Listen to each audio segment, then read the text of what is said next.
প্রিয় সহকর্মীবৃন্দ, আমি আশা করব, আমি বিশ্বাস করি যে যেই কথাগুলো আপনাদের সামনে শেষে আমি এসে বলেছি, আমি জানি সারাদিন শেষে আপনারা আজকে ক্লান্ত, খুব বেশি কথা শুনতে এখন ভালো লাগবে না, কিন্তু যে কথাগুলো না বললেই নয়, আমি আপনাদের সামনে সেই কথাগুলোই তুলে ধরেছি।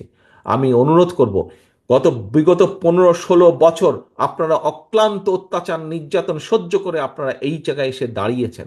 আসুন, আমরা সকলে মিলে, আমরা যেই অত্যাচার নির্যাতন সকলে মিলে সহ্য করেছি, আমাদের সামান্য ছোট ছোট ভুলের জন্য যাতে আগামী দিনের আমাদের এই বিসর্জন যাতে নষ্ট না হয়ে যায়, আমরা সেই ব্যাপারে সচেতন থাকি।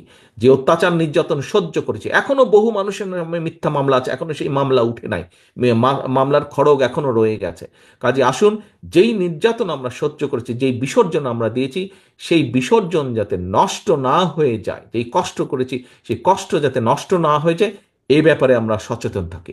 আমরা 31 দফা মানুষের কাছে নিয়ে যাব, মানুষের আস্থা ধরে রাখার জন্য যা যা করা প্রয়োজন আমি সেটাই করব। আমাদের শেষ কথা হোক, আমরা জনগণের সাথে আছি, আমরা ইনশাল্লাহ জনগণের সাথে থাকব। কারণ জনগণই, রাজনৈতিক দল হিসেবে জনগণই আমাদের শেষ ভরসা। প্রিয় সহকর্মীবৃন্দ, সকলে ভালো থাকবেন, সকলে সুস্থ থাকবেন ইনশাল্লাহ। আল্লাহ হাফেজ। বাংলাদেশ জিন্দাবাদ। বাংলাদেশ জাতীয়তাবাদী দল জিন্দাবাদ। আসসালামু আলাইকুম।